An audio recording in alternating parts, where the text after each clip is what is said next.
Hi, this is Peter Teuscher. I'm here with Tobi Dempker. Thanks for joining us for another podcast where we talk about personal development, or organizational change, professional development, little philosophy, all those kind of things. We pick a topic and see where the conversation takes us. So it's unscripted. And today, today is our 26th and final episode of the year.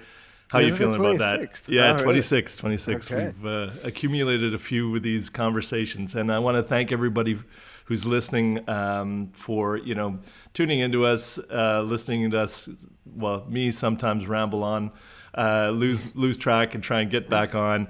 It's been a really, I don't know about you, but for me, it's been a really great exercise. And, Sure. hoping that we add some value to people who join us and listen. Yeah. Yeah, definitely. It's great that it's been 26 already. Yeah. So we've been going on for a year then, huh? Yeah. We started this. This was one of our things that we started with the new year, right? We started in Yeah. January, and it's been great. So I think to jump right into, I'd like to do our afterthoughts, Mm. which is I guess something we introduced kind of end of the summer. Last week we talked about sort of the complexities of communication. And I don't know, did you have any afterthoughts about that? Um, a little bit, yeah. We, I mean, to be honest, I feel like I haven't been communicating so much after that because everybody's been home, just being sick, speaking as little as possible. Um, but one thing that struck me, I don't know, at a few different occasions during this 2 weeks that we didn't talk about, is the importance of voice, also. And I've I've always, since I was a kid, I've always had a very weak voice. I had some troubles with my throat when I was a kid, so I was singing and stuff, and I developed my voice there. But then when I'm speaking, I very often feel like I don't have a strong enough voice, and it's I need to really speak up and make like really be determined, and I need to get my message through and raise my voice and use it in an appropriate way. And when I focus on it, it's such an obvious difference. If I'm not focused on it, I just ramble on. Nobody hears what I'm saying anyway, right? But if I focus on my voice and think, okay, I need to be clear in how I use it, etc., etc., it just becomes so much easier to communicate. I mean, I'm heard in a different way. I can probably articulate myself in a different way. So just I guess what I'm saying is just for me, it's really important to have a little bit of focus on voice Mm. to become effective in my communication.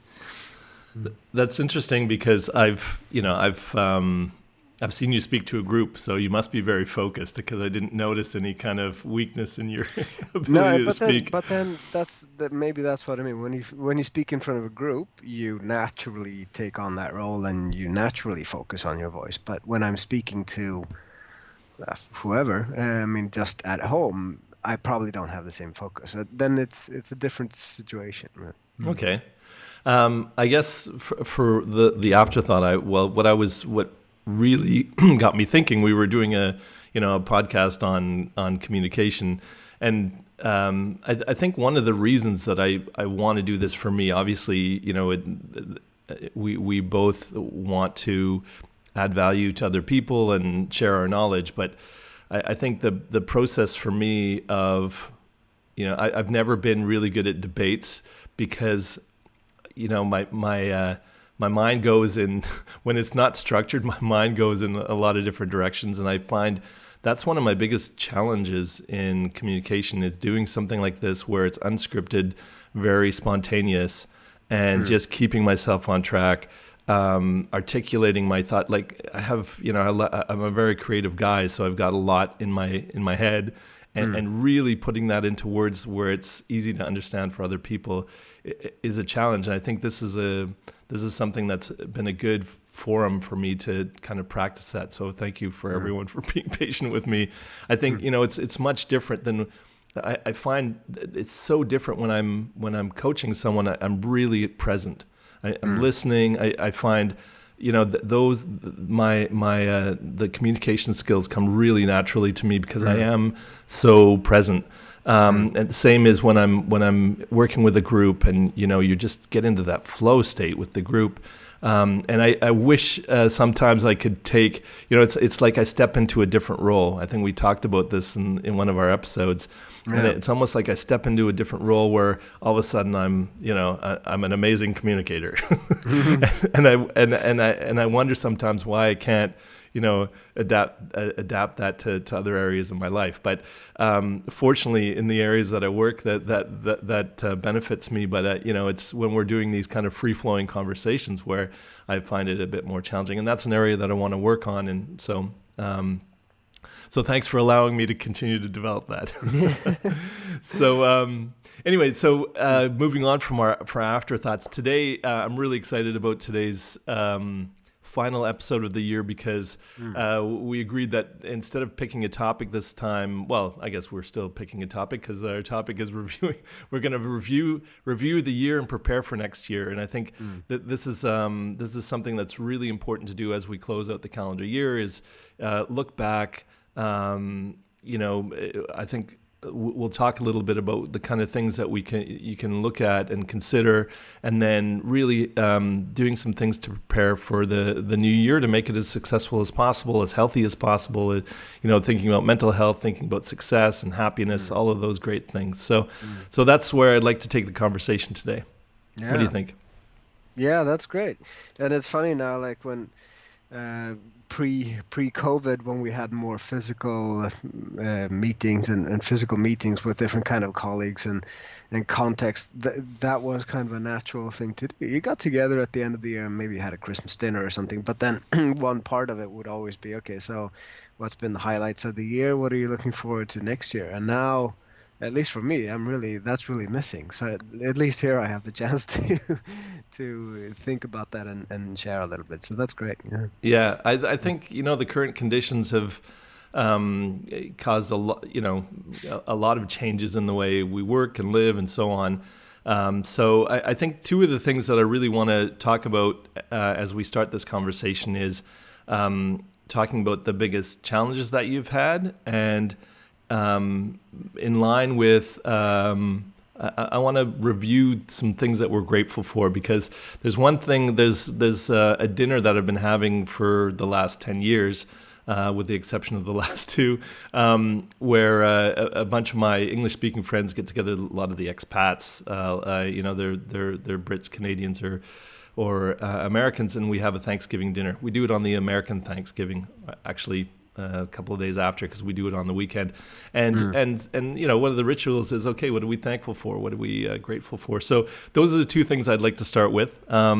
So yeah, what have been some of your biggest challenges this year? I think this is a good thing for people to Mm. reflect on and to look at. Okay, these are the challenges, and I overcame them. Right? I'm still here, still alive, still moving Yeah. forward. Yeah.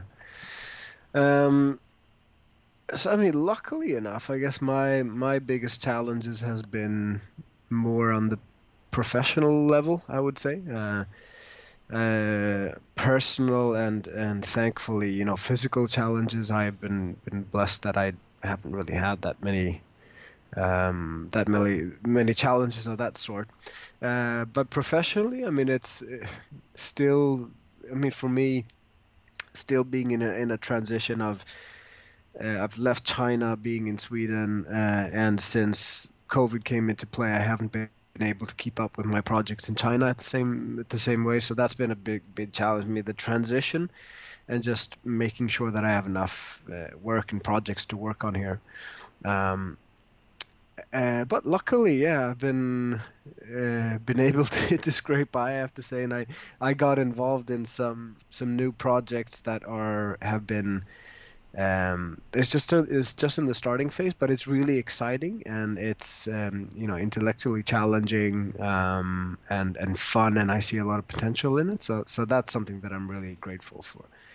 Otherwise, I mean, for me, by far the biggest challenge in my work, and that's what I'm finishing up here right now, is my teaching. teaching for the Chinese MBA, because intellectually you have to be keep up to date to the content, but also doing it in my third languages. And then when I get 25 essays in Chinese that I have to correct and grade, it takes a while, and I have to be really focused on how I read and understand them. And that's a big challenge. But at the same time, it's so great when I feel like, this works. I can actually do this. So it's a great sense of achievement when I feel like I can cope with it and I can handle it in a good way. So yeah.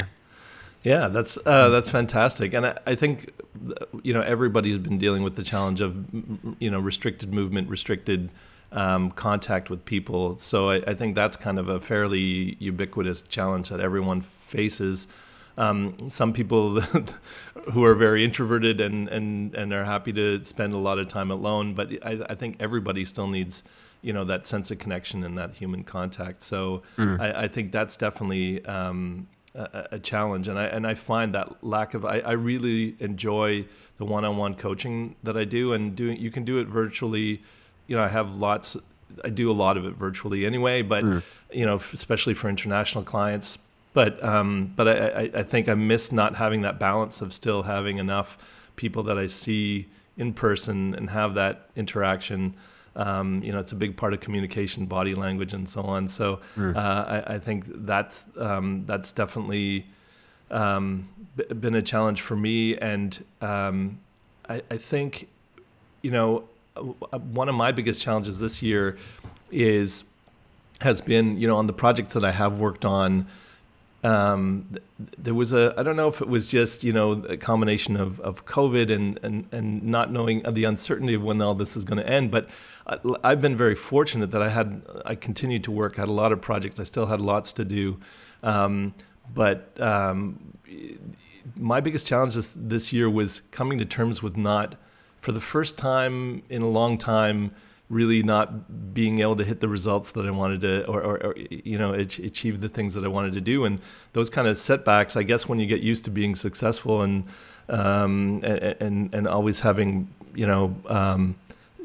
positive results, when you have setbacks, it becomes, I realized I really had to take a step back and reorient myself and it catches you off guard. So I think that's been one of my bigger challenges for the year. So good. And what about things that you're grateful for? Well, the obvious ones. I mean, just being able to spend more time with family, obviously. Since we're not really traveling anymore. And it was funny, like last time I went on a business trip, I went for 2 days, and my kids were like in tears. And 2 years I would go for 2 or 3 weeks, and they were fine, they didn't even care. So that's a different dynamic, but it's great. Being able to do that. That's the obvious one. But also, I guess it's in terms of balance that it's easier for me to balance a lot of the things that I enjoy doing. I mean, just training and doing sports and yeah, these kind of things that I can do it during the daytime. So very often I can, go for a lunch jog and these kind of things, and just being able to do that. That for me, these are the most important things. For me, that balance that really keeps everything together. Yeah, absolutely. Actually, what I jumped ahead of myself. What I wanted to also look at was, what were there any silver linings in your challenges? Like, were there any, like you said, you actually mentioned that, as a result of, not being able to move forward with some projects, other things have come to light. Any kind of bright spots in the challenges that you've faced? Well, I guess it would be that with I don't know, with I think we talked about that a little bit before as well, that very easy your action goes where your mind goes. So if you start thinking about things, your actions or your behavior is kind of going that direction. And I guess it's that since I've been able to, or been forced to maybe loosen my focus on the China projects, I've been able to be more open and approachable for projects in Sweden, for example. And then some things have come up, which is fantastic. So yeah, I guess it would be that, really. Yeah, I think that's also leads into a lot of the stuff that I'm grateful for, because there were things I guess I may have taken for granted or I didn't realize. But I think the thing for people listening, if you've had a really difficult year, which I know there are plenty of people out there who have, I think it's important to look at the benefits that the challenges have brought you, whether it's a stronger mental toughness, or whether it's recognizing the things that you appreciate. I think it's important to take time at the end of the year to go, okay, these are the things that were really difficult. Here's how I got through them. What could I have done better? What could I have done differently? And what did I do well? What do I want to do more of in order to get through life? And I think for me, I think the things that I'm grateful for, I've traveled a lot and over the years, and I didn't spend a lot of time at home. So I think this last almost 2 years of being home pretty regularly with only a couple of trips, I've taken the time to, I live in a part of Hamburg that is very green. I mean, it's a fairly green city anyway, but there's a river that runs and feeds a artificial lake in the middle of the city, the Ulster, and one of the tributaries runs behind my house, and so it's like 22 kilometers of green that goes all the way to the source of this tributary, and so I every morning I spent so many days this year walking through there and just really going, wow. I'm so fortunate to be able to live here, and just being really grateful. And I think, taking that time to be a little more present and to appreciate what you have, I think has been a really good thing that I'm totally grateful for, that time to really appreciate my surroundings. And as you know, I started last year after my dog passed away. I started doing working with rescue dogs. So I'd foster them here, and I'm super grateful for that. Shout out to the Halona for Dogs people that I work with here in Hamburg, and that's been super rewarding. Really have appreciated that. It's had its challenges too, because obviously they're scared, traumatized dogs sometimes. Yeah. But yeah, super grateful for that. I think that whole experience makes you be more present, makes you be more in the moment. So that's great. And I think more time at home, as much as I haven't been able to see a lot of friends, because I have friends internationally, as much as I would like, I haven't. There was some restrictions on, I couldn't go into the gym to play basketball, those kind of things. On the other hand, on my personal life has improved a lot in the last 12 months. I spent the last 10 years working a ton, right? Even not taking much vacation, just taking on every possible project. And I think, maybe that was my way of coping after my divorce. I don't know, but I definitely I really immersed myself in work for a lot of great reasons, because there were a lot of really interesting projects to do. But I think you get into this mode, and then when you're not accountable to anyone at home or whatever, you just kind of don't put any limits on how much you're willing to work. And so I think I'm really grateful for this time in the last almost 2 years to have been able to kind of, come down to earth, and then actually allow, give space for personal relationships to happen. So I'm super grateful for that. So I think for anyone listening, it doesn't have to be right before Christmas, but definitely sort of in that, if you have time between, Christmas and New Year's, or if you celebrate Hanukkah or whatever, this period of kind of winding down the calendar year, taking some time to be grateful for the things that have gone well, the things that you do have, even if you feel like you've got very little. I remember reading Viktor Frankl's, Man's Search for Meaning, and he was in horrific conditions able to find happiness in just like in the warmth of a sunbeam, So I think getting into that habit, I think is really helpful for everybody's mental health. So one thing that I also wanted to bring up, what kind of techniques or what kind of methods do you have to look back on your year? What I guess we touched upon a few now, just highlighting your challenges and the bright spots, perhaps. What else can you do? Well, I like to work with a Wheel of Life with my coaching clients. So when we start any kind of coaching, we always I like to map out or measure where the sort of holistic place they're at in life. And so for me, I try to do one, if not every year, every couple of years, and then I'll look back on it and go, okay, how do I measure those areas of my life? And for me, I'd say almost pretty much all of those areas, because fortunately I've also stayed healthy. I guess my level of fitness, not having played basketball as regularly, because that's one of the main things, but I've done yoga instead. So I think on almost all fronts, my life has improved.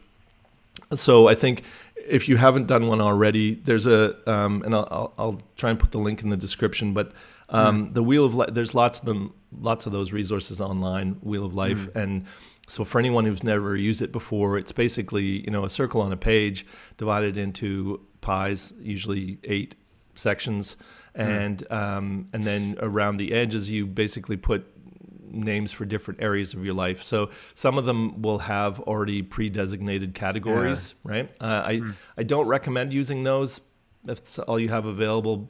But I actually, when I have the time, or in preparation, I'll get someone to do, if they're familiar with mind mapping, I'll get them to do a mind mapping, brainstorming on, what does my life constitute of? And then within all of those different words, we look for, these are the titles, these are the things that are most significant, and those are the things that go around the Wheel of Life, and those are the things we measure. So it's basically categorizing your life into 8 different sections. And for example, there was this one CEO that I was coaching, and she, we did the Wheel of Life, and I said, "Oh, you didn't have a section for finance?" And she said, "Money's always worked out for me. I've never been stressed about money. I don't need to measure it. It's not a factor. I trust that money will always come." And that's obviously a very privileged position, but she realized. Yeah, I was going to say a lot of people would be very envious. Yeah. But I mean, I don't think she came from super wealthy background, but she never had a fear around an absence of money. So she was probably always comfortable. And then obviously, in a high level position, then also able to earn really well. But just always having the confidence, because I've met people who are well off who still have fear of losing their, like, one day it could all be gone, So she was very comfortable with that and didn't need to measure that, So it's I don't think there are, there's a one size fits all for anybody. So the Wheel of Life, I think, is great. So putting the things the way you want to define, it's also the words that you use, right? Not everybody wants to have, like, it's interesting when you talk about friendships, relationships, partnerships, like, how you want to define it, right? It's up to you. So I think that's a really good thing to do. So if you've never done one, the one that I use, I actually sourced from, you can look it up at coactive.com. It's Coactive Training Institute, and they have a bunch of coaching resources, but you can find lots of good free stuff out there. But that's the one that I use, and I find that really helpful. And then so once you have your categories, you basically measure, in this current moment, how would you evaluate that area of your life? So 0 being it can't get any worse, 10 being it can't get any better, and you basically, so that from 0 to 10, you you evaluate how good you're feeling about that area of your life. So, if you're struggling financially, obviously that's going to be lower. Health, relationships, whatever, family, all of those kind of things. So I find that's a really good tool. So if I've done them in the past, so I'll go back and look at it and I'll realize, wow, I've come pretty far. Or you may realize, here's an area that I've really neglected. And for the new year, I want to set a goal to improve that. Because sometimes you'll find on that wheel of life chart, there may be one thing. If you bring it up 2 notches, everything else will improve as well, right? And so then the question becomes, okay, how do you improve that by, by 2 valuation points or 3, or how do you double it if it's really poor? I think that's, or where would you want to be? So what could you be satisfied with? So if it's a 7 is where you want to get to, or an 8, then, what's it going to take you to get there? And that helps then develop where you want to focus your goals for next year. Yeah. So I mean, it's good to have something to look back to. So if you've done it before, then it's interesting to revisit and see, what happened. But also, I think it's really that it's important to point out that things happen. Like it's not always like, oh, you're going to hit all the scores and get all the numbers, etc. Nope. And because it's not a business, it's life, right? And some things, even in business or in life, but things happen that you can't have any control of, and maybe that's fine. And maybe you sort of refocus your priorities during the due of the year. So, but it's always interesting. I work with Wheel of Life, but not in that way. So I do it year per year, but that's a good idea. One thing that I do, not every year, but quite frequently, and I was just looking back, so it's been about 10 years now. I do an alphabet, like an alphabet every year, so just A, B, C, D, and I just write down things that have happened during the year for each letter. So, A, I met Albert and I went to Albany or or whatever, and I went bobsleighing or whatever.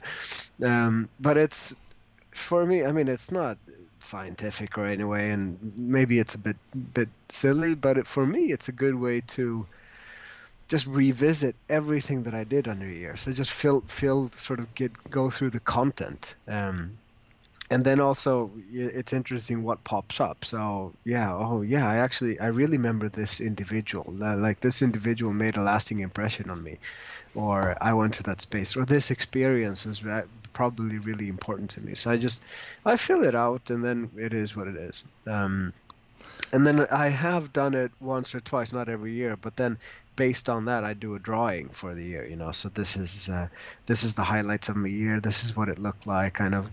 And then not on the same day, but maybe after New Year's or something, then I'll do a new drawing for what do I expect from the next year. But maybe we'll get there later, right? So yeah, absolutely, that's great. And I think that's actually a really good creative way. I took a creative writing course years ago, still when I was still in Canada. So I've been in Germany for 18 years. So and one of the exercises we did was the alphabet and using, it was, I can't even remember the exercise exactly, but we used go through the whole alphabet in sort of a small essay. So that was an interesting exercise. So I think being creative is a great way to go through this review process, and however you want to do it is fine. Another thing that I do I try to do every year is a vision board. And so that means at the end of the year, I kind of look at it and go, okay, what's materialized? What have I brought to fruition? Or what do I want to carry over for next year? And so we'll get to that later on how to put that together. But reviewing the things so next year when we sit here having this conversation, we'll have all these tools that we can look back on, and I try to use these regularly, but these are the things where I can look back to the planning I did or the exercises that I did to look forward, and I can look back on those, and I think that's also a really helpful tool. Yeah, I mean, I guess, yeah, what we're saying is it's easier to look back on something if you've done some pre-work previously, right? Yeah. But if you haven't, you can just start from anywhere. But yeah, a vision board or some kind of mural of looking forward for the year. That's funny. I just realized I used to have my old vision board here up here on the shelf. I need to go and take a look at it and see what's happened. Yeah, absolutely. And I'll talk about some of the different versions and iterations I've had. But I think the other great thing about when I talked about looking at challenges, I think the opposite side, looking at remembering the successes, sometimes we just kind of we get to a goal and then move on to the next one and the next one, and we don't take the time to really celebrate the wins. So Mm, if you haven't been doing that, I think as you close out the year, think about even the little successes that you've had and the things that you want to celebrate. I think is really important, an important ritual. mm, I think it's important to sort of, however you want to call it, a celebration, but to really appreciate and reflect and be grateful for the successes as they happen. But mm, if you haven't been doing that, I think it's really great to go back and look at the things, not just to be grateful for, but the things that you've done well, that you've excelled at, or that where you've overcome something. These are all great things that I think are helpful as we close out the year. mm. Yeah, definitely. And I just realized another few questions that I really like, and so I used to use these questions. Someone taught me years ago when you're doing facilitation. So just wrapping up, so when you sort of check out, so something that you've been surprised by or something that you're starting to realize. I mean, these new notions. I think that question is really, really interesting as well, especially when you look at it from a year basis. So what was the totally unexpected thing that came up that you just couldn't foresee? And is it good or bad? You don't have to really judge that, but just looking at what have you been surprised by and what have you started to realize, and maybe it's about your learning or you some new project or someone new person just came into your life or whatever, some new insights. I think that really, for me, I like looking at that because it brings freshness and sort of new perspectives in life, and that nothing, not this. I mean, we're talking about a wheel. I mean, okay, we use the metaphor of the wheel of life, but if we look at life as like a wheel just rolling on, um, sometimes feel like I lack the sense of adventure or the unexpected.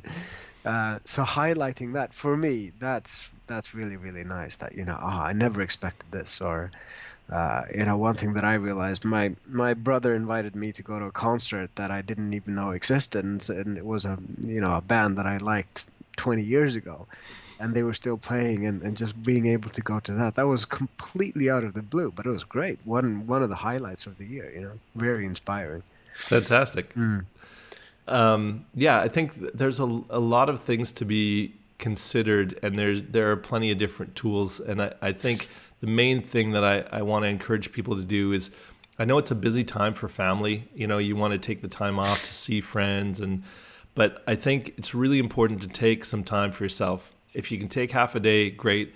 If you could take just an hour, sit down with just paper and something to write with, and just do a couple of these exercises. mm, Whether it's the real wheel of life, people will do make a habit of writing a gratitude journal, but you can maybe just do it this once a year.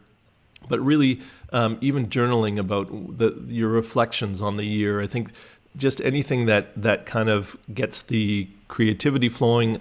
I actually like your alphabet one, but it's a good prompt to get mm, to get your creativity flowing, and just really taking the time, because this is why I said at the start of the podcast how these free flowing conversations and things like debates are challenging for me, because sorting through all my jumble of ideas in my head.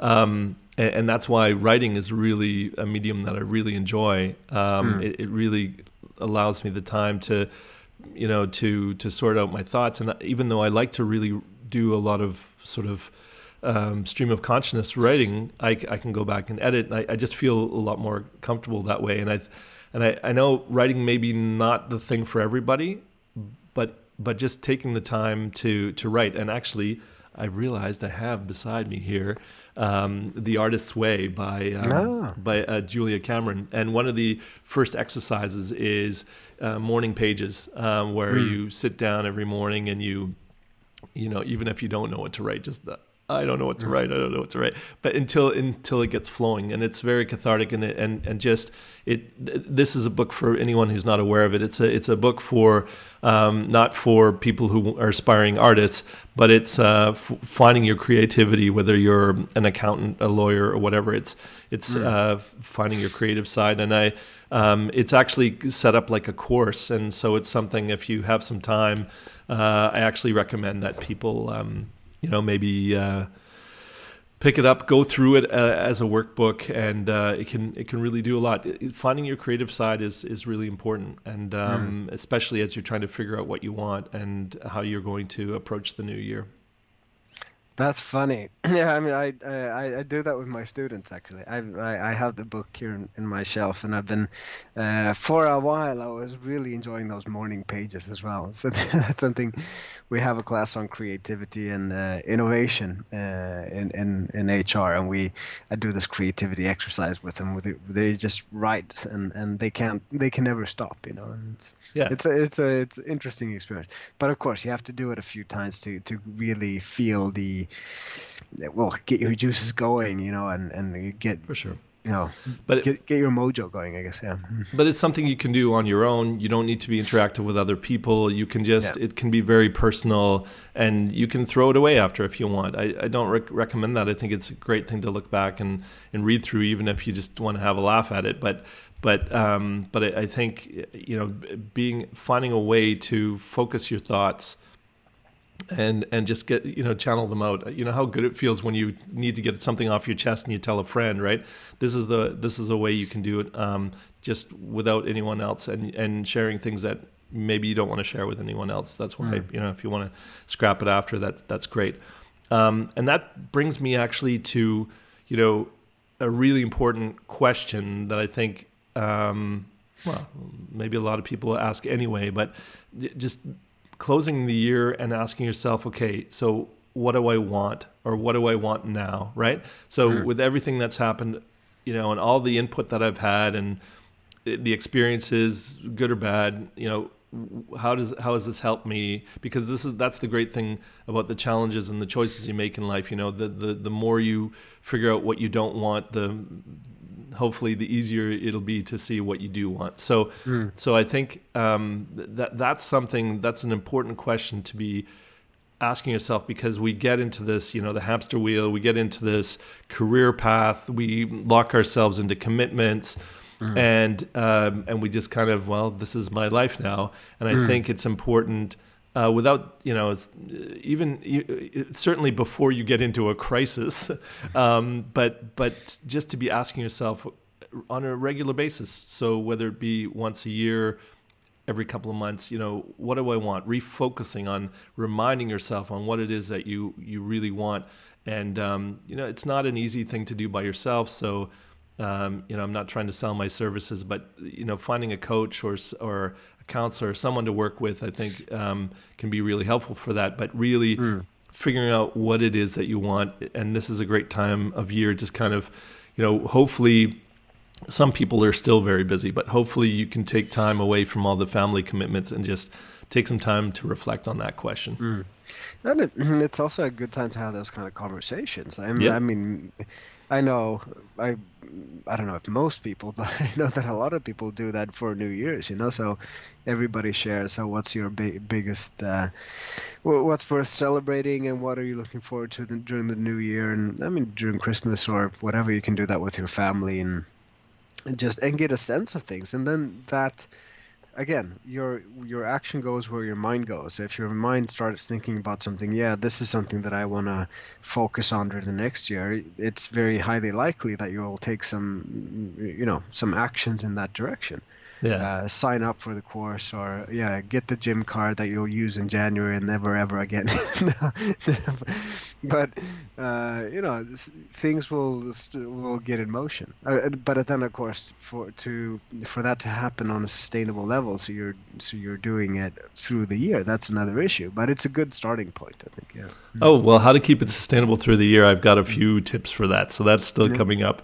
But I was thinking about there's a saying, and I hope I've got it right, but energy flows where attention goes, something like Yeah. that. I think that's another saying. So yeah, I think that's why getting yourself focused and clear is a really good thing to do, and especially this time of year.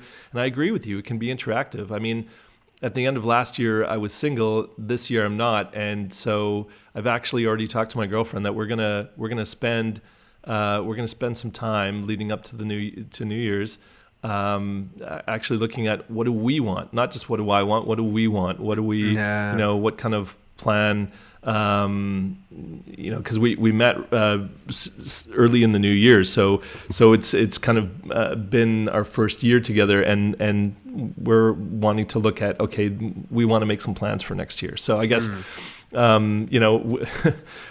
if you're in that point in your relationship that you feel comfortable doing that. That's great. Yeah, actually, I met someone that not on that level. It was little bit more. They've been married for a long period of time, and they were getting older, and their kids were out of the house, etc. So they listed, what are the 10 things that you want from this relationship. So the things that you want to do together, and it became something really good. That they realize, oh, this is something that you want, this is something that I want, but these are the things that we want to do together. So let's Yeah. focus on that. And yeah, we're able to do some kind of plan. So that's also an idea to do in a relationship. So what are the 3 things that you want to do together this year? Yeah, and I think that's also a really good point. Sometimes you get complacent if you've had a really long relationship, and to kind of sort of bring back into focus. Well, where are we going? What do we really want? What are the things we want to be getting, especially out of the next 12 months? I think is a really great exercise to do, whether it's as a family, in a partnership. And I think, we've talked about this on the work-related side, always coming back to what's our goal, what are we trying to achieve? It's a similar sort of thing, right? What do we, and for some people, it's am I where I want to be career-wise? Is this job taking me where I want to go? Because it's easy to get into the hamster wheel there. It's really easy to be on a treadmill and just trying to be getting through, because you're, especially if it's been a challenging year for you, just trying to pay the bills and so on. But I don't think you'll ever get off that path if you don't dream or aspire to, find some kind of change in the future. Yeah, and speaking of change, I mean, okay, if we're getting into sort of models here, something that has worked very, very well for me is the leave bring model. So, and if you're in a change situation, it's basically a quadrant, right? So you have leave and bring and happy and sad. So then you have 4 quadrants, and you think about, okay, so what are the things that you're happy about leaving? And what are the things that you're happy about, bringing in, or what about to come? And then what are the things that you're sad about leaving, and what are the things that you're sad or worried about to come? And I use that for instance when we moved from China back to Sweden, just to get some perspectives on what we're sad about and what we're excited about. And it was really great to get that clarity of what do we want to focus on, and to get our priorities straight, etc. So in that situation of change, I think a model like that can be really, really helpful to just list down and get a sense of your emotions, because it's so much going on anyway, right? Yeah, and I like to also use, and I think you can use this in your personal life, but I've seen it used in a lot of companies. Sometimes when it's appropriate. So there's the start, stop, continue. So what are the new things that you want to bring in? What are the things you want to stop doing? And what are the things that are good that you want to continue because sometimes when you have change, you lose some good habits, and you go, well, why did we stop doing that? So that's something that I think you can use in your personal life as well, and look at, okay, I want to start doing this. I want to start exercising more, whatever. And I'm going to talk a little bit about starting to get those habits in there. And then these are the things that I recognize that have gotten in my way. And so I'd like to stop. And sometimes you stop them by, starting new things, right? You replace old habits. And then, and then the continue part we've already touched on. So I think that's also a really good model to use. One thing I wanted to talk about for people who do have, who then, you've taken the time to reflect, you've maybe done a vision board, or you've done some brainstorming on, or you've done your wheel of life, and you look at what's missing, and you go, okay, you decide to set yourself a goal.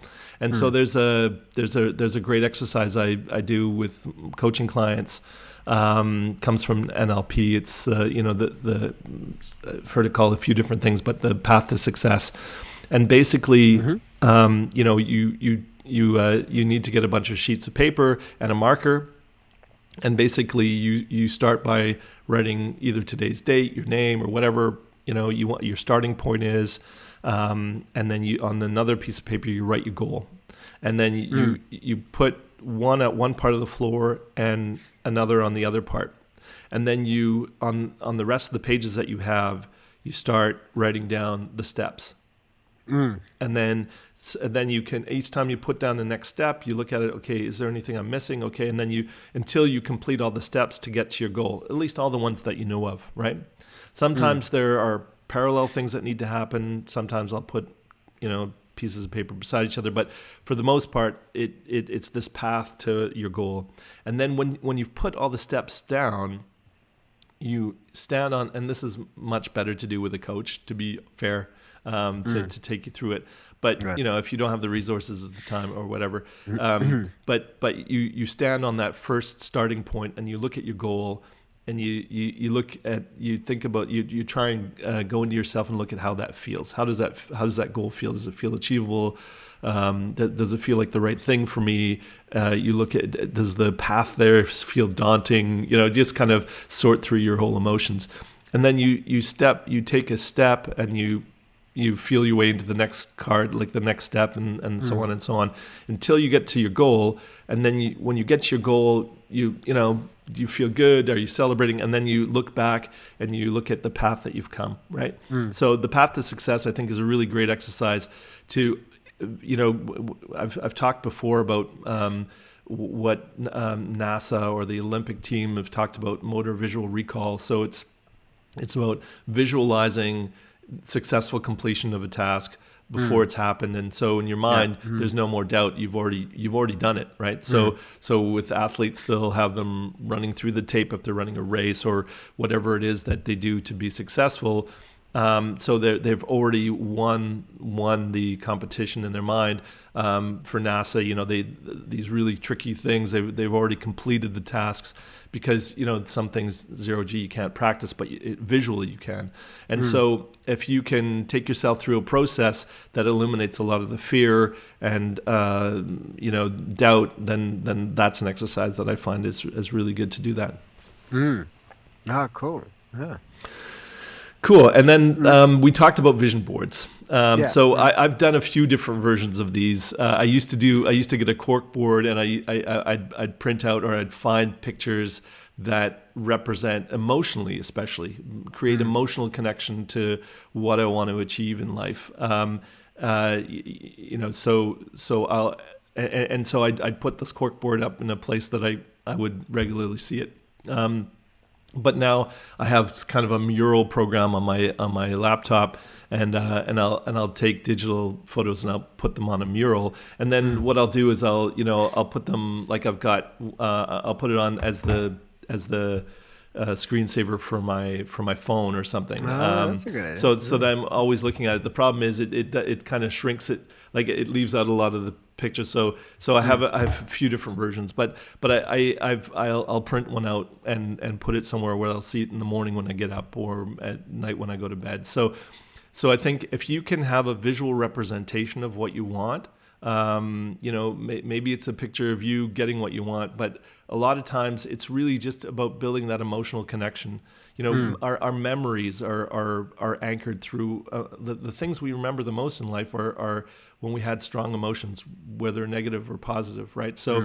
So if you can, if you want to anchor that within your psyche, I think finding an image that represents that for you and that has an emotional response for you, it just needs to have meaning to you, right? Not Exactly. everybody, Yeah. not Yeah. everybody understands what it means, but as long as it has meaning for you. Yeah. What about you? How do you do That your vision boards? well, that's what I like. I guess the only way I've done it is just by drawing and Great. just going and just I've of course I need to reflect first and think about okay what is the things that I want, but then as the it's like what you described about those morning pages when you're writing. It just goes and you create a flow, and then you start seeing the synergies as well. That oh if I'm focusing on that, that's going to have a good spin-off effect in this area. So I might do some, and then you create a picture, and then when you're done, you're kind of done. And then I have it on, as I said, I used to have it on my bookshelf there. Just have it in my room, and you know, I I don't go and stare at it every day, but it's there, so I see it in some way every day, and it reminds me. And sometimes I realize, yeah, that's not happening, but then sometimes that's okay. I need to refocus on a few things, but sometimes it's a good reminder. Yeah, that's right. This is important to me, so I should do more of this. So yeah, just I really enjoyed that creative process of drawing it, and then you have a result, and then you can review it at the end of the year again. So it's nice to have something physical like that. Yeah, I think if you can be creative with it, that's fantastic, Mm. and even making it more colorful, those are going to get more emotional responses. So I think, I think that's a fantastic recommendation. If you feel comfortable drawing and and that's a good outlet for you, I think that's great. And definitely, as I said, as we've already talked about, reviewing it at the end of the year is great. And Mhm. sometimes you So realize. I also just wanted that on drawing. I'm terrible at drawing.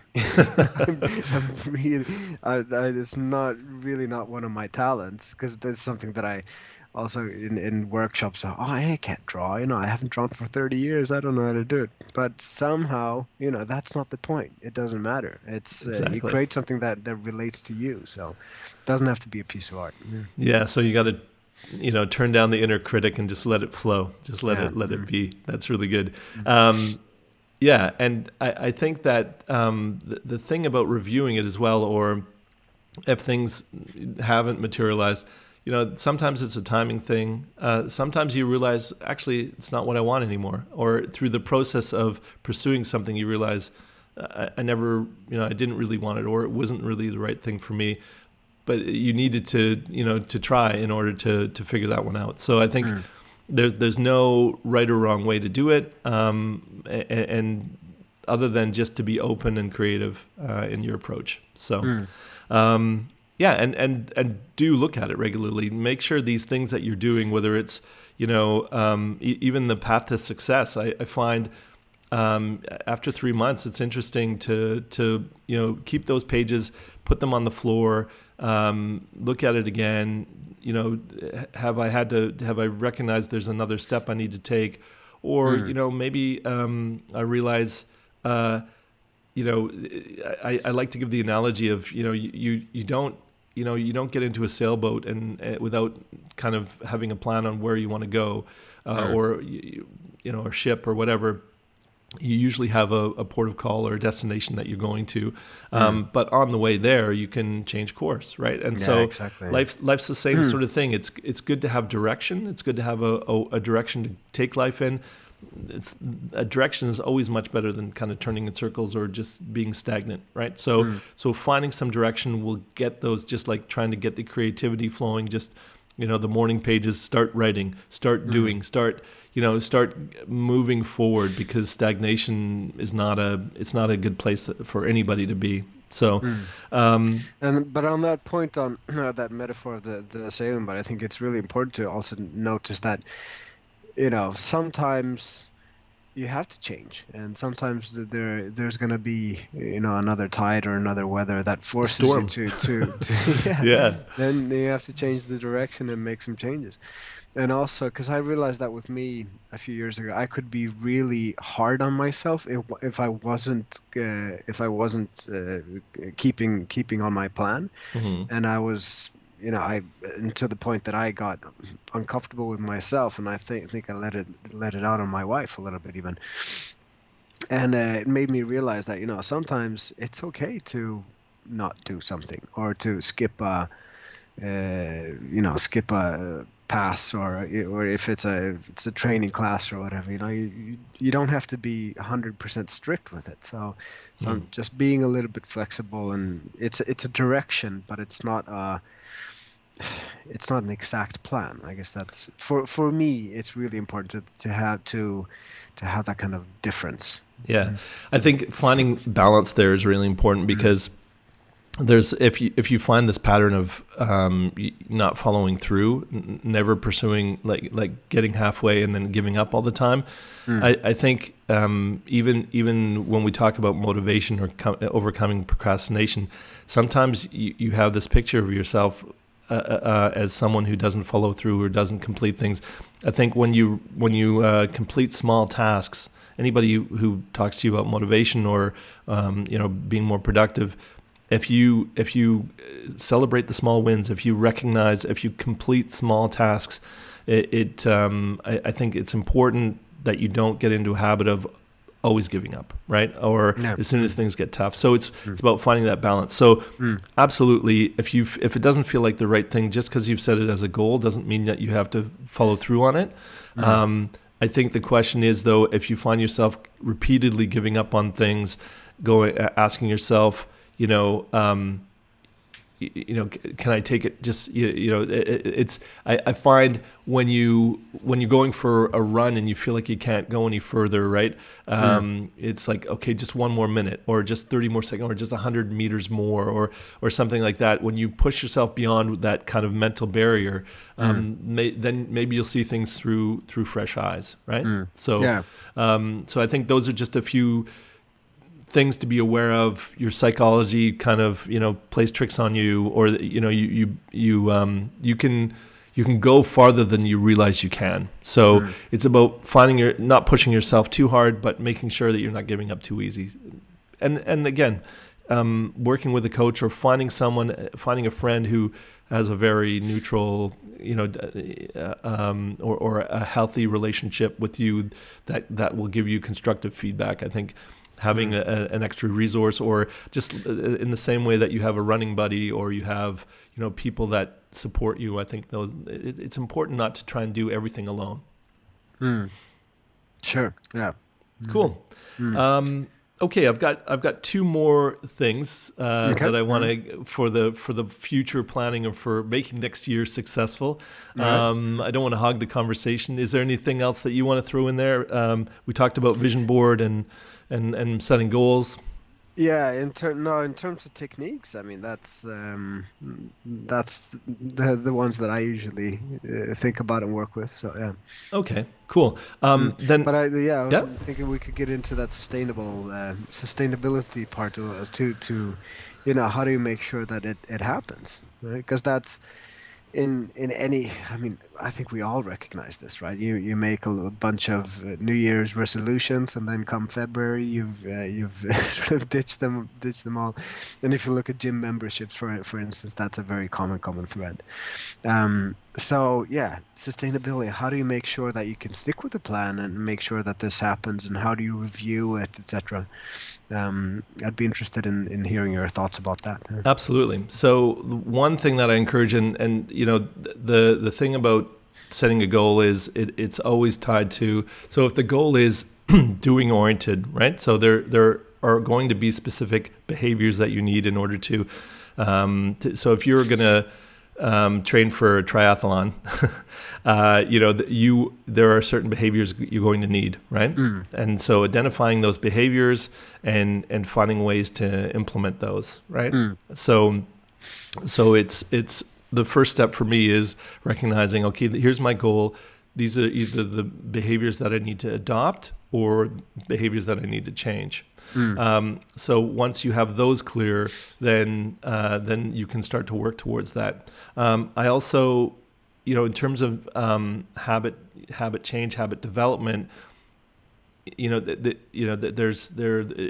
can be a bit controversial. People say, it takes much longer than the 30 days, but 30 days tends to be kind of a good time period to say, well, if I reach the 30-day mark with a behavior, it's probably been habitualized. So I'm probably doing it automatically.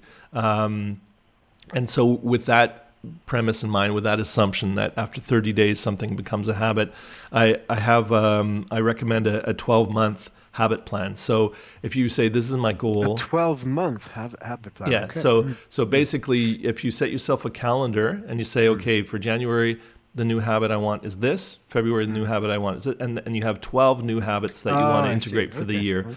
And so, the thing is, it's 30 days of consecutive, right? So if 12 is too much, then do 6 months, right? Do a 6 month. So every 2 months you have a new habit. You know yourself your best, how disciplined you are, how committed you are, or how difficult the habits are to integrate. And so this is where if you commit to, this month my new habit is, right, and then see how it takes you. So 12 months is kind of a very ambitious. It could be somewhat aggressive for some people. So, but it's still over 12 months. So if you do 6 habits in 12 months, great. If you do 3 habits in 12 months, or 4 habits, quarterly, that can still be a real success, because some people struggle just to change one habit, right? So, but if you plan it out for yourself, either monthly, bi-monthly, or quarterly, and you set those habits, and those habits can correlate with the goal that you're setting for yourself. So really setting out a period of time where this is the new habit that I want to develop, and then just checking with yourself every day. And looking at yourself, how many consecutive days have I done it, and anything that you've done consecutively for at least 26 to 28 days is probably a habit that you can do without. And I mean, all you have to do is look at it. Do I need to think about it before I do it?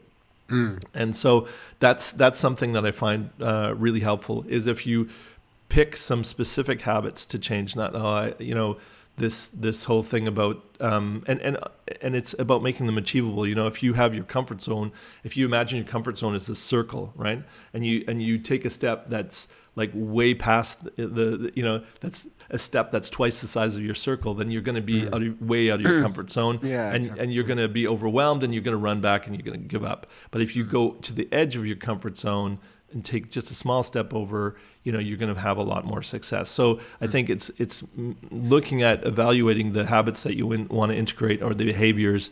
It depends on how ambitious your goal is, right?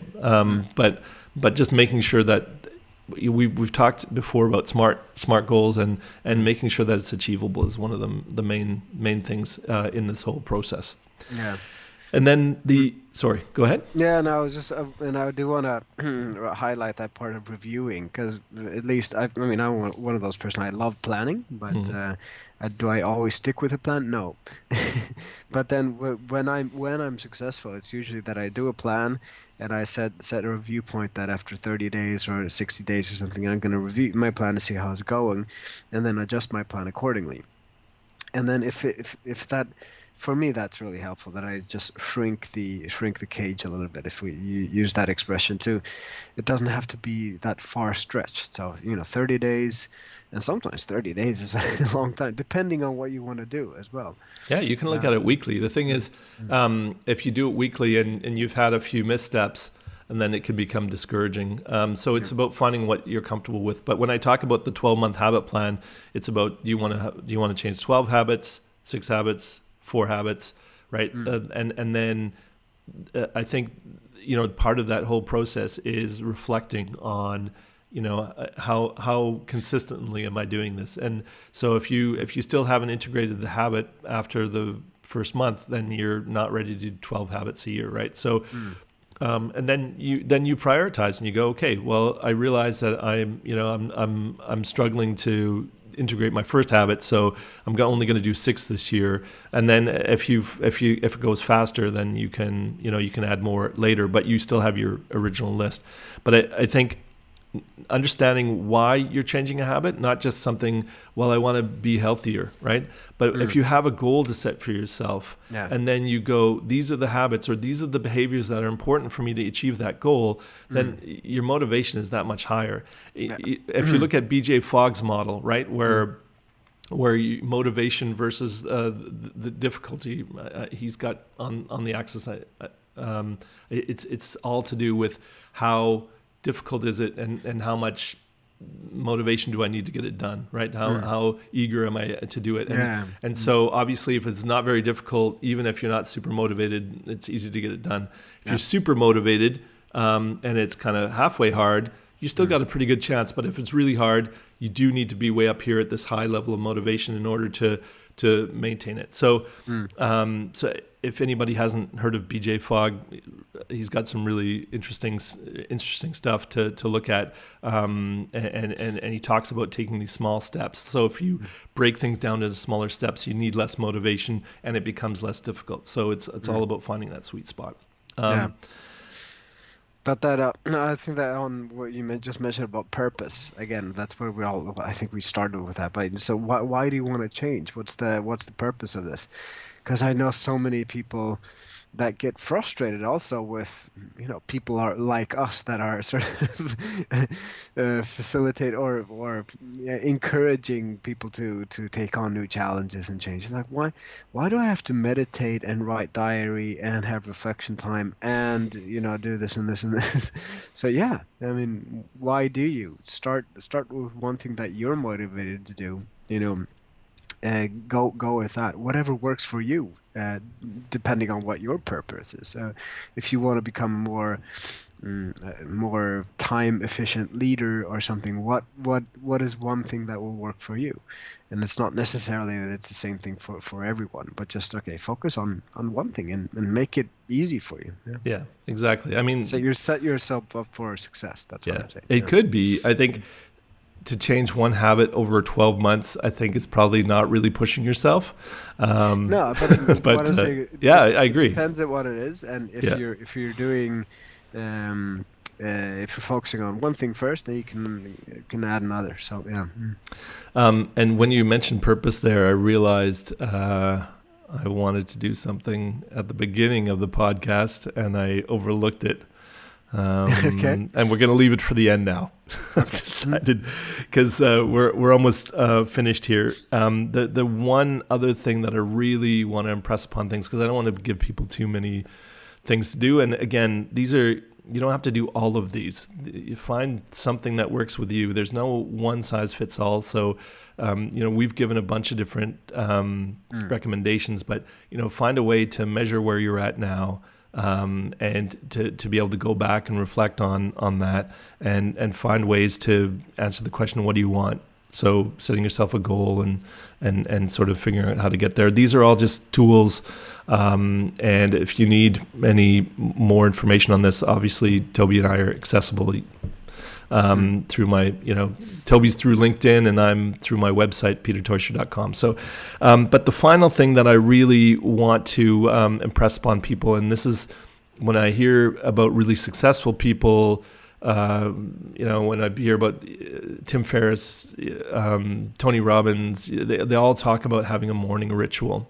Mm-hmm. And morning is, and I know it's difficult for people who have kids or who have to start a job really early, but I had a coworker and she was so committed to running that if she had to get up at 5 to catch a flight or something, then she would get up at 3:30 in the morning to go for a run. She was so committed to running. Yeah. She just knew that it made her feel better, and then she would go to bed early the night before, the night after. But she was just so committed that no matter what, this is the one thing I will not, I will not sacrifice. And so running was her morning ritual. So, for me, morning meditation, yoga, I don't always get it. And this is one of my goals for the new year. is to more consistently do my morning ritual every day. Yeah. But a regular meditation practice is something I do have, but not always finding the time to do yoga. I think those are two things that I know are good for my body and my mind, and taking that time every morning. And sometimes it can be just a 10-15 minute ritual. I know that Joe Dispenza has this thing that I heard him tell a story about how he got into this whole, he does all this work around, the mind-body connection and improving your health through, mental focus and stuff like that.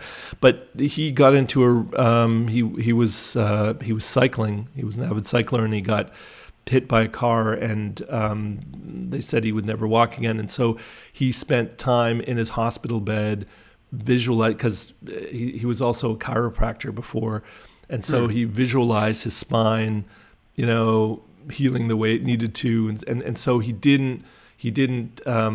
started every day. Sometimes it took him 3 hours to kind of get to this, and so this became a ritual for him, not to get out of bed until he had absolutely clear vision of what his day would be, right? Oh yeah. So he would, so if you're practiced maybe and you're really clear, maybe it takes you 10-15 minutes to get a real clear picture of how you want your day to unfold. So you're basically creating your day in your mind before you even get out of bed. That's his morning ritual. So I think finding a morning ritual for yourself that's more than just making a cup of coffee, right? I'm not a coffee drinker, but I know for some people that's super important. But we already have our rituals. We have our little comfortable rituals.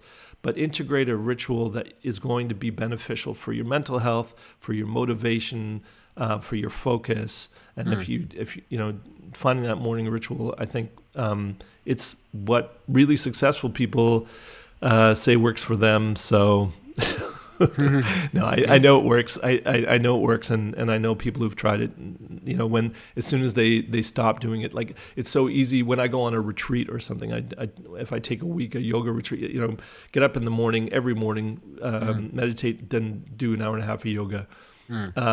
And I feel amazing, right? Yeah. And then take some time to write. And that's great when you're on vacation and you have the flexibility and the luxury of time. Exactly. So it's about finding a morning ritual that you can fit in, right? Yeah, and it doesn't. I mean, I agree. I've some experience with it. I mean, I have to admit I'm not super consistent with my morning rituals, but when I get it done, it's such a good feeling. And I've heard so many people saying that, this is what a lot of successful people have in common, to have a clear morning ritual. Of course, you can debate on what is a successful person, what does that actually mean. But if we put that at that's kind of side of the point. If we're talking about a morning ritual that makes you feel good, I mean, the purpose would probably be to make you feel good, to set you up for a successful day, and to make sure that you can be the best you can during that day. That's a pretty good intention, right? Yeah. Well, I mean, I asked someone once what their definition of, and they were a successful person, and I said, "What's your definition of success?" And he said, "Happiness, being able to be happy with all the stresses and struggles and challenges of any given day, managing to have enough moments of happiness, right?" And so yeah, your success is as you define it, and I think this could be a topic for another podcast, actually. Yeah, absolutely. Big enough. Yeah. So, but look, and then if you find it, some people say they're not morning people. I never thought I was. I know I feel a lot better when I get up early. Raman Sharma talks about getting up at 5 a.m. or 4 a.m. He has this practice of consistently like the 4 a.m. club. Yeah, 4 a.m. club, and so try it. Just because you say you don't. I mean, I didn't think I could do cold showers regularly, the Wim Hof method, but now it's no big deal, right? Now I've overcome that mental barrier of getting into the shower when it's freezing cold, because I know it's super invigorating. I've changed the narrative, right? So, it's overcoming your mental blocks. But if you really struggled to get a morning ritual because mornings are just so crazy busy for you, then have an evening ritual before you go to bed. Make the time, because the problem with doing it at the end of the day is people run out of time, or they're too tired, or the excuses just accumulate by the end of the day. That's why being active in the morning, doing your exercise in the morning is also a great way to start your day, but also a great way to make sure it gets done. But lots of great evening routines are like gratitude journal or reflection review and stuff like that. And then a meditation before bed can help you sleep better. The way you wake up in the morning is often just a continuation of the way you went to sleep. So if you go to bed with worrisome thoughts, it's probably kept percolating as you slept, and then you wake up with those sometimes with those same thoughts. So that is an alternative to do an evening ritual, but from my preference and my experience, the morning ritual is the one you can more consistently integrate. So I think that's kind of that's quite a bit of stuff we've left on the table for people. Now Again, you just have to implement it all. No, you don't have to implement it all. If you can implement one or two, I think you'll be a lot better off for the new year. So I hope we've given everybody some helpful tips. If you have any questions about this, the things we've talked about, feel free to reach out to us. Again, Tobi's reachable through his LinkedIn account, and you can reach me at peterteuscher.com. My email is peter@peterteuscher.com. So pretty easy to reach both of us. And I just want to kind of close out the conversation with just a lot of gratitude for the people who've listened. Really grateful to have this sparring partner, conversation partner in you, Tobi. Yeah, same. Likewise. I mean, that's thinking about some of the highlights of the year. I think this has been one of the highlights, to just have these conversations on a regular basis. And you never know what comes up, but it's always an energizing, invigorating conversation. So it's great. And now I have lots of ideas for what to do or to implement during my Christmas kind of New Year break here, that I'm gonna have some interesting conversations with my family and make some plans. I've started already, of course, but a little bit more momentum of what I want to implement and some more ideas. So that's great. And so I almost forgot, you reminded me a second time. This is what I actually wanted to start the session with. I did a bit of a review of our podcast, because we've done 26, and I was looking at sort of what were the top three, to get a sense of what are the topics that interest people the most.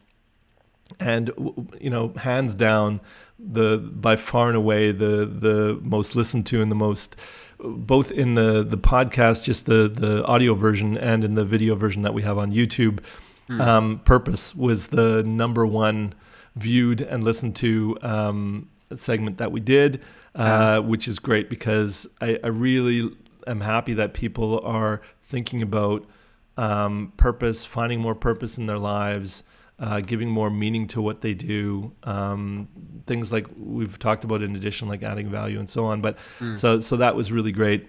The number two was how stress affects you. So clearly it's been a year where people have been stressed. Even before that, I was listening to a really interesting psychologist, professor of psychology at the Ghent University, Matthias Desmont, and a really interesting Belgian psychologist, and talking about free-floating anxiety that even pre-pandemic, and what that can result in, at least in terms of our society and so on. So not just on an individual level. So that's a great one if you want to check that out. So how stress affects you was obviously an important one. And then number three was a tie. So there was how to create change, was a talk that we had, a conversation we had. And then stories we tell was at a tie with that, at least on YouTube. Okay. Yeah, but both on our audio version and the video version, purpose and how stress affects you. Those were the number 1 and 2.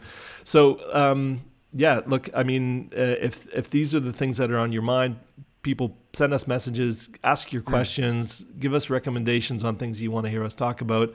I think between you and I, Toby, we've got probably close to 40 years of personal development and experience. Yes, we can come up with a few more topics, I'm sure. Yeah. Like looking forward to another 12 months and hopefully another 26 episodes where we can share things and hopefully help people move forward in their own personal development journey or issues in organizations and at work. So. We've had a long one today, but we had a lot to talk about. So I hope we haven't tired people out. And for everyone listening now, thank you again. And we look forward to speaking to you again in the new year. Stay safe. Enjoy your time with family and loved ones. And take some time for yourself. Love yourself. And figure out what you want to do in the year ahead. And we'll talk to you in the new year. Yeah. Happy holidays, and let's move on to a even better 2022. Absolutely. All right. With that, Thanks very much. Happy New Year, everybody. Happy holidays. Cheers. Bye.